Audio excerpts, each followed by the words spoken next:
ফেচবুকটো আজিকালি খুলিবই নোৱাৰি।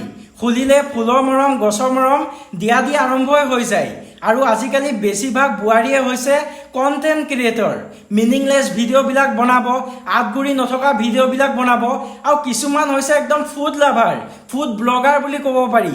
50 টকাৰ মাংস আনিব, ফ্ৰিজত থৈ দিব, সেই মাংসখিনিকে 3 দিন 3বাৰ ৰেচিপি বনাই দেখাই থাকিব।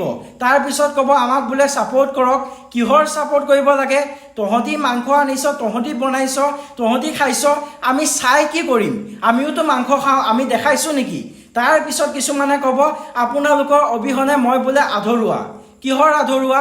ইমানে যদি তহঁতক মৰম দিব লাগে তেনেহ'লে এড্ৰেছটো দিবি, মানুহ যাব নহয় মৰম চৰম কৰিবলৈ। মানে ফেচবুকটো গেলাই দিছে।